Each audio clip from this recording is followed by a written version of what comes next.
గౌరవ Jubilee officers club సర్వసభ్యులకు నమస్కారం. నేను మీ జొల్లగడ్డ రవికుమార్ను.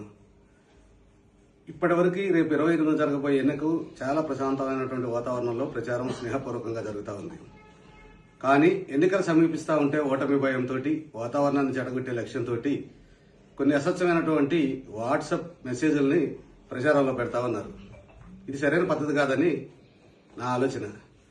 ఎందుకంటే ఆ వాట్సాప్ వీడియోలో ఒక విషయాన్ని తెలియజేశారు. క్లబ్లో అనేక అవినీతిలు చేసినటువంటి శ్రీకాంత్ అనే వ్యక్తి తీసుకొచ్చి నన్ను నిలబెట్టాడని.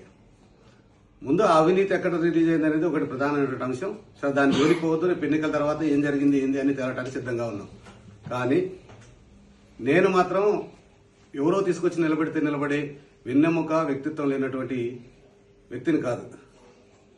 నేను ఉన్నత విద్య MA LLB PGDBM పూర్తి చేసుకుని గత 35-40 సంవత్సరాలుగా అనేక స్వచ్ఛంద రాజకీయ కార్యక్రమాల్లో పాల్గొంటూ నేను 5 సంవత్సరాలు అడ్వకేట్గా ప్రాక్టీస్ చేసి తదనంతరం వ్యాపార రంగంలోకి వచ్చి ఛాంబర్ ఆఫ్ కామర్స్లో వచ్చిన కొద్ది కాలంలోనే ఇండిపెండెంట్గా జాయింట్ సెక్రటరీగా గెలిచి ఆ తర్వాత గ్రానైట్ రంగంలో ఫ్యాక్టరీని పెట్టి అక్కడ కూడా అతి కొద్ది కాలంలోనే అసోసియేషన్ ఉపాధ్యక్షుడిగా ఇనానమస్గా గెలుపొంది ఆ తర్వాత నేను జేలసీలో జరిగినటువంటి ఎన్నికల్లో CPM పార్టీ నుంచి ఆ రోజుల్లో ఎంపీటీసీగా గెలుపొంది ఆ తర్వాత జూబ్లీ క్లబ్లో కూడా నేను సెక్రటరీగా ఇంతకుముందే పోటీ చేసి ఉన్నాను, ఈ రోజు కాదు.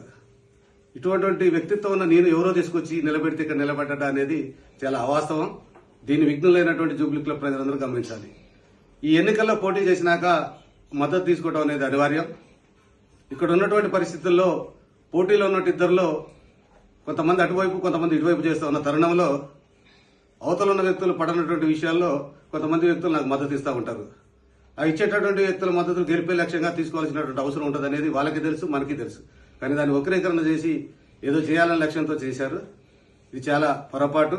ఈ విధమైనటువంటి వ్యక్తిగత ఆరోపణలకు పోతే మాత్రం ప్రశాంత వాతావరణం చేడి ఇది వేరే రూపాలకు దారితీయాల్సినటువంటి పరిస్థితి ఉంటుంది. కాబట్టి మన ఆఫీసర్స్ క్లబ్ సభ్యులందరూ విజ్ఞతతోటి వీటన్నిటిని గమనించి రాబోయే అంటే 28 జరగబోయే ఎన్నికల్లో మా ప్యానెల్కి అత్యధిక మెజారిటీ ఇచ్చి సెక్రటరీగా నన్ను, అదేవిధంగా జాయింట్ సెక్రటరీగా గంగిశెట్టి వెంకటేశం గారిని, EC మెంబర్స్గా చంద్రరావు వల్లభనేని, మాధవరావు నన్నక, నరేందర్ లింగం, ప్రవీణ్ యనమద్ది, రవి మాటేటి, సత్యవర్ధన్ రెడ్డి బీరెడ్డి, శ్రీను దుబాకుల వారందరినీ కూడా అత్యధిక మెజారిటీతోటి మా ప్యానెల్కు ఓటేసి గెలిపించి మమ్మల్ని అందరినీ ఆశీర్వదించగలని మీ అందరికీ ప్రత్యేకమైనటువంటి విజ్ఞప్తి చేస్తూ ఈ అవకాశం ఇచ్చిన నాకు ప్రత్యేకంగా మీ అందరికీ ధన్యవాదాలు తెలియజేస్తూ సెలవు మిత్రులారా.